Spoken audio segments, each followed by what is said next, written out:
it up here. But anyway, what I want to talk about today was I was just gonna kind of, you know, how I've been telling you guys, you know, I kind of want you guys to know me a little bit more. You know, just tell you guys a little bit more about me.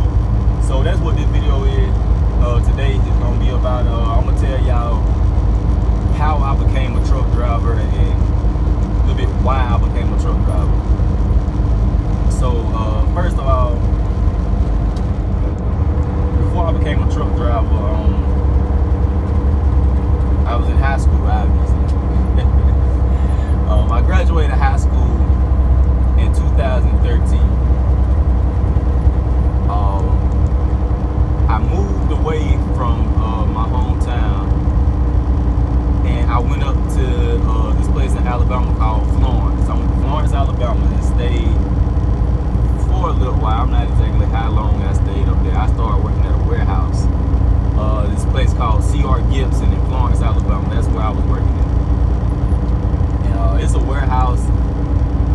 They had a lot of container trucks came in, delivering like freight from China and India and stuff like that.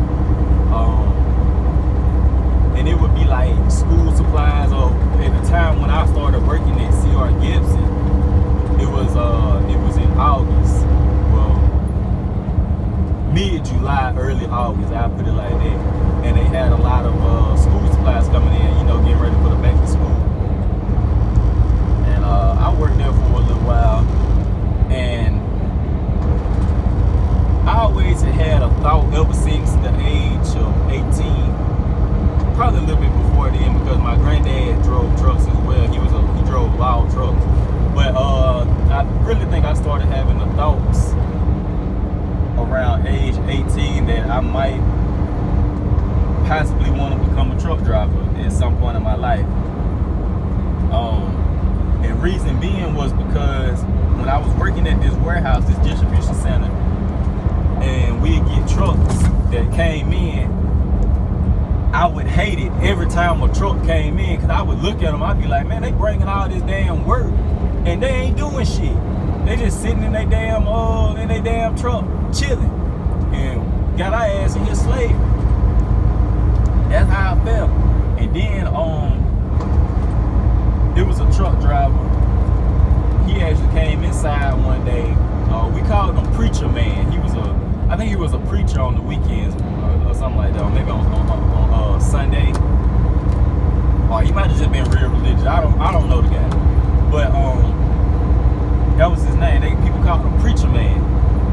And I remember Preacher Man came in one day, and I hollered at him for a minute. And he got to telling me about the type of money that he made.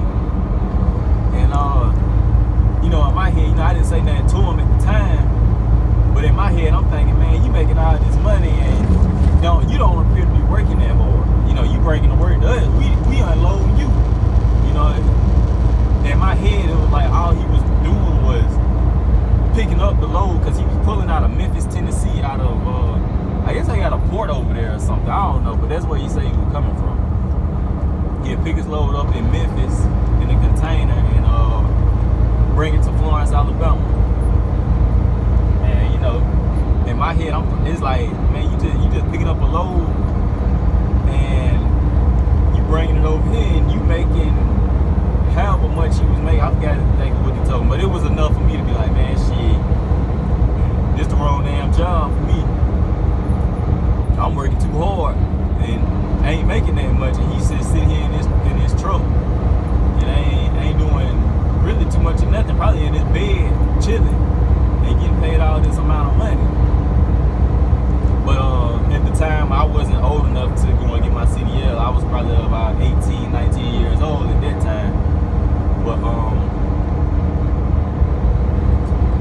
let me see what happened after that. Oh yeah, I eventually ended up leaving Florence, Alabama, and I went back home to Dothan, Alabama, because it was too cold up there in North Alabama for me. I got up to go to work one morning, and it was like -3 degrees, and me being from the South, I was born in Tallahassee, Florida, first of all, and was raised up a good part of my life in Florida. So I'm not used to really any type of cold weather. And when I went up there to North Alabama and I woke up to -3 degrees, that just fucked me up all the way. So I went back home to Dothan, Alabama, because that's where we had moved to. My parents now, they moved to Dothan, Alabama, so that's where they was at. And so I went home. And I got home, I started working at a nursing home because I knew a guy that worked out there, and he helped me get on out there. And the nursing home was an alright job. It wasn't the best. It was okay for a little while, because like I told you, like I just said before, I was like 18, 19 years old. And probably by this time I was 19 going on 20 around this time when I started working at the nursing home. And I worked at the nursing home. I was making minimum wage. Minimum wage here in the state of Alabama is $7.25. It may be high in some other states, but in the state of Alabama, that's minimum wage, and they think that's okay for people to make here in the lame state of Alabama. And like I said, at the time, $7.25, it was working out for me because I didn't really have any expenses. You know, I'm still staying with my parents. I don't have any bills, you know, any real life bills or nothing like that, you know what I'm saying? And I stayed working at the nursing home probably about 2 years up until the age of 21. And you know, when you hit, you know, mid 20, 21, that area, you start thinking like, well, at least I did anyway. I started thinking like, man, I need a real job. I need a career, because I would look at my check. Yeah, I was making like $125 a week working at the nursing home, and that's working 5 days. You know what I'm saying? I make like $125, and I was sitting here looking at my checks, and I'm thinking like, man, I won't never have nothing on my own if I keep working here. You know, I'll never be able to move out. I'll never be able to get my own car. You know, like $125 a week is some weak ass money. Like, that's like for a high school student. And I was sitting here looking at all these people that I was working with. I was working with older people, like people that you would think would be established adults, because they were like in their 30s, 40s, and 50s and stuff like that, you know. So these were like established adults, and I was wondering like, man, how do y'all have y'all own stuff? You know, how do y'all afford to have a house and a mortgage and a car payment? Like, how do y'all do that? But the way they were sustaining themselves was because they was working at the nursing home, and also they was working at the hospital. You know what I'm saying? Doing the same thing. And, you know, so they had to work 2 jobs in order to make ends meet. And see me, I'm the type of guy, I'm like, man, I'm not gonna work 2 jobs, because I feel like that defeats the purpose of living life, because you'll never have an off day. When you off at one job, you got to work at the other. You know, so that's always been my mindset. If I have a job and it's not enough to sustain my living expenses and stuff, then that job gotta go. I gotta find something else. I don't want to work 2 jobs. I never worked 2 jobs. And so I just got to, you know, researching different stuff, like thinking about things that I can do. And I thought about, you know, trying to go and get my welding certificate at this little community college down in Dothan, Alabama, called Wallace. But as anything else in life, it costs money that I didn't have. Now, I was saving up money with my little $125 checks that I was getting from the nursing home. I had saved up about $6,000, and I don't think I quite had enough to go and get my welding certificate or learn how to weld, whatever it's called. And I came across truck driving because I thought about what Preacher Man in Florence, Alabama had told me about all the amounts of money that he made. And I looked up CDL schools near me or whatever, and I seen like $1,000 a week or whatever. And so that in itself was like music to my ears, and because that's more money than I've ever seen in my entire life at this point. $1,000 a week, when I can go from $125 a week to $1,000 a week, man. That $1,000 sound like $1 million in my head. So one day I went to work and I got off and I came home and told my mom, like, I'm going to truck driving school. I don't think she really believed me at the time. I think she thought I was just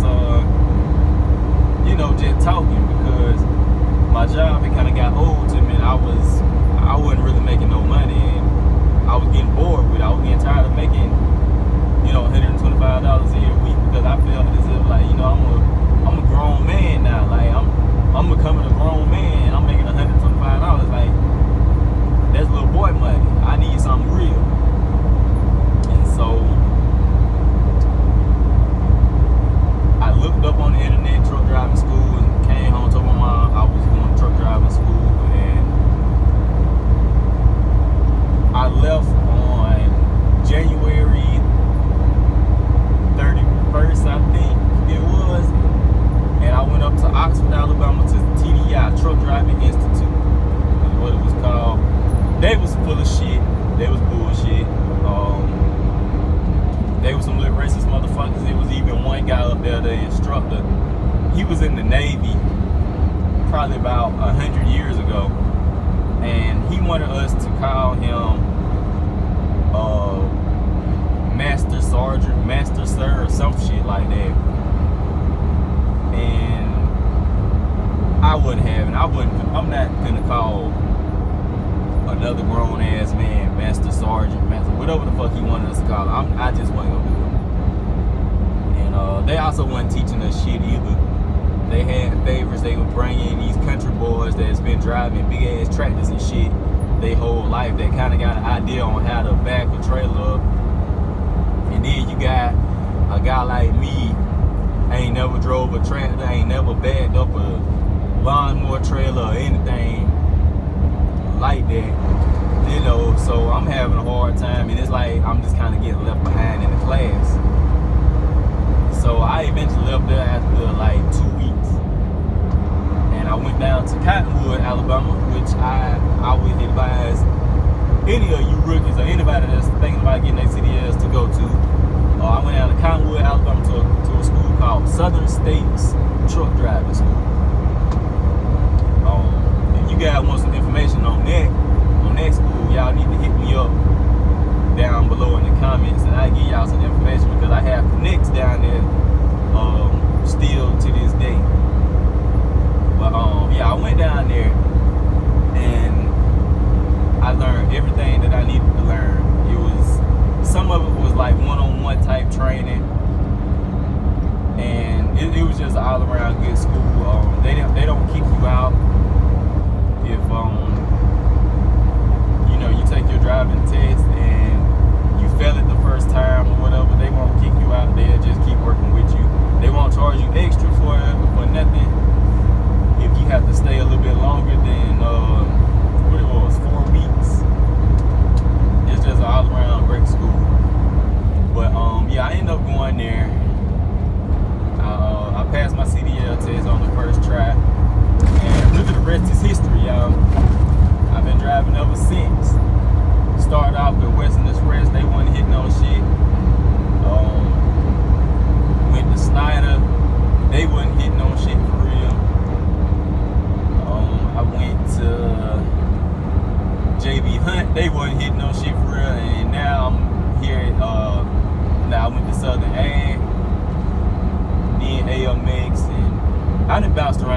y'all. So whatever.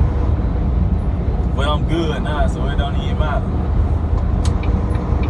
And like I said, the rest is pretty much history. And what it really all boils down to, the reason I became a truck driver is I wasn't making no money not being a truck driver. Like, wasn't nothing else for me to do. And yeah, so that's how that went. You know, like, that's basically like my life story from age 18, 19 to age 21. Like, that's basically how my life went from that time. But y'all, I hope you guys like this video. I just want to say I appreciate all my subs, everybody that subscribes to my channel. And if you're new to the channel, hit that subscribe button, hit that like, hit that bell. And y'all feel free to hit me up in the comments down below. Follow me on Instagram at B_the_trucker. That's B_THA trucker. And y'all add me on Snapchat at BBizzle_3. That's BBIZZLE_3. And yeah, y'all holla at me.